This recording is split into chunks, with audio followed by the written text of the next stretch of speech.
Chapter 3.9. Welcome, my name is Daya Matsuzaka, and we will be covering methods of data collection for the SAT Math.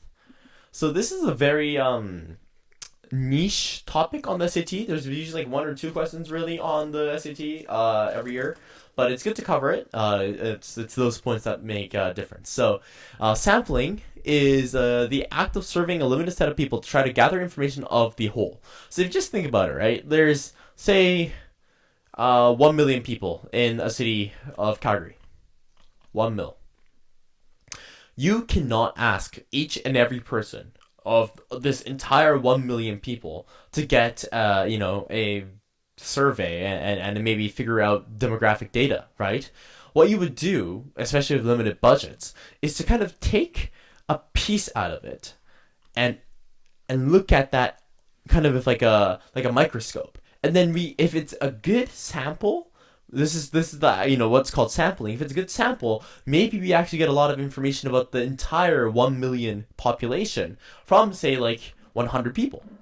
So it costs vastly less to conduct the research while actually still maintaining a lot of like information for the actual group that you're working with, right?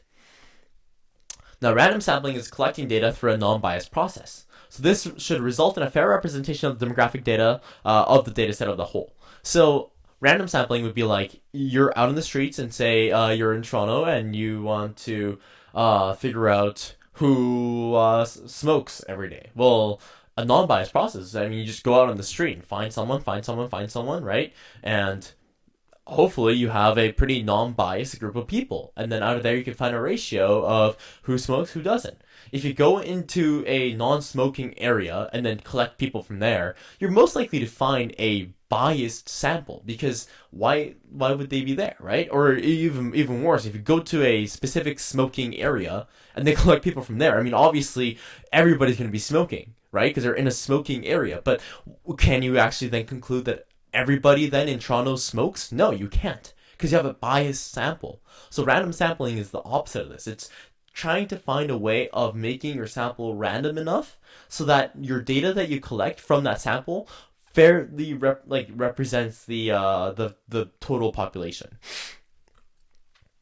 So representative sampling is collecting data from the population of interest. A representative sample should not include any data from outside the population of interest. So this is kind of, the opposite of random sampling, right?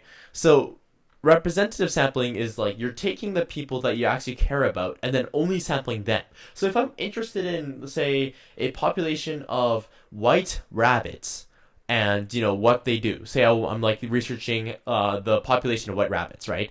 I should not be having in my sample brown rabbits in there. It doesn't make sense, right? Because I'm trying to find information about the white rabbits. Instead, I'm getting brown rabbits. So this is representative sampling, right? We're trying to find a population that's specific to your interest, and then we disregard all the data that's outside of your population of interest. So say if you want to conduct research on the effects of alcohol on mental health in teenagers in a multicultural diverse setting. So we have like kind of a overview of what we want to do, right? Now if our sample involved only Asian seniors, we have both a non-random and non-representative sample. What does that actually mean? What does random mean? Random means that it's actually a non-biased sample, right? Meaning it's a good representation of the whole. Well, is it? Well, I mean, you've got Asian seniors, but we want to figure out teenagers in a multicultural diverse setting. So although we have the filter called teenagers, we still want the whole pie of the teenagers, right? So say we have the this is the whole, right? The teens, right? We want the multicultural diverse setting. So we want all types of teens, right? But we only have Asian teens, which is a problem, right? Because then we're missing out on all other ethnicities, all other cultures. And furthermore, our sample has seniors in it, but we're talking about teens. So like this is say this is a senior group, right? So we're getting samples from here, and this is our sample. I'll call that S. Now, do you think that any information given by this S has any correlation to the teens? It doesn't. It has nothing to do with it, because our sample had to do with our seniors and, specifically only Asians. right? So this actually has nothing to do with what we're trying to do. So in that sense, it's non-random. First of all, it doesn't actually represent the diversity, and it's also non-representative.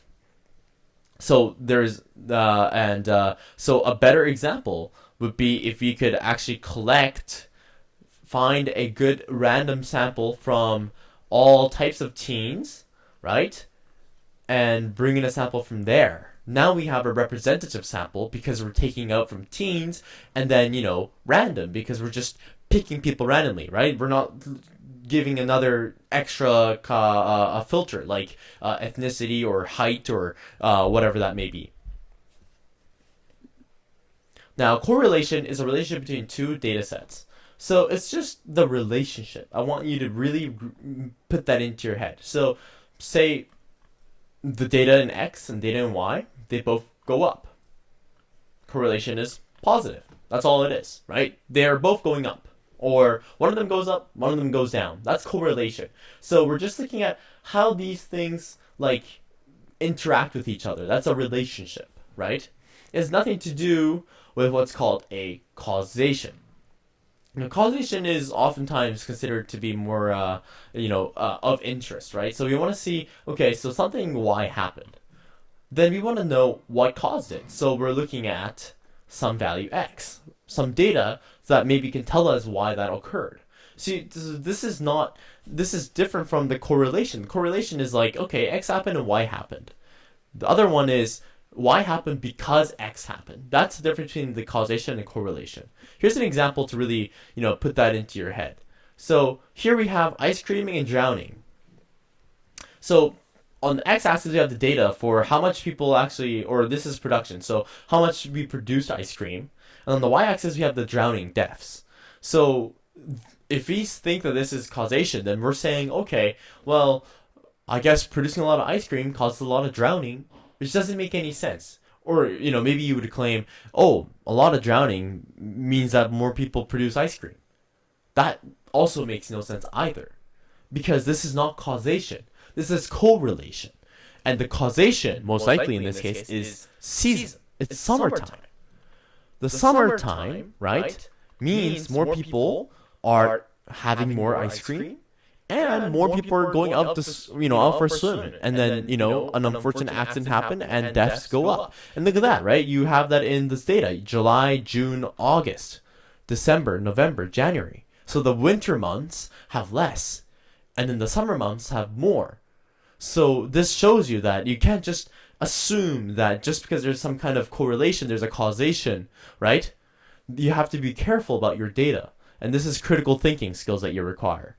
So we're going to look at the definition of a control group. So a control group is a sample that offers a neutral response by holding everything constant as the sample except for one element. Now this allows us to detect if data has a causation effect or a correlation effect. So if you think about this in terms of experiments, right, we can't really claim that, you leave chemical A in a room and chemical B in a room, and then some change happens, and then you can't really say anything actually occurred because we never actually set up the experiment. A control group is a very vital part of an experiment that allows you to actually conclude that something might actually be changing something. There might be a causation effect. So if you look at this example here with the ice cream and the drowning, right? Right now we have a correlation, but I have a hypothesis that it's actually the seasons that's causing this, right? Then we can set up a control group, right? We can set up a control group of, say, people, of ice cream buyers, right? Amongst the seasons. So we have control group B and control group A, and we're just varying the seasons each time. So how much people are actually buying ice cream in November, in January, in December, August, June, July, right? So the seasons are changing, right? The time is the variant. But if you hold everything constant and actually find the difference, then we can claim that this change, this specific change, the only thing that's changing is time, and there's a changing in result, then we can maybe claim that that's actually a causation. We can do the same thing for the drowning as well. And so control groups are kind of a key element in really defining what your data means. It's the inference part where the control group really helps. So I'll see you next video.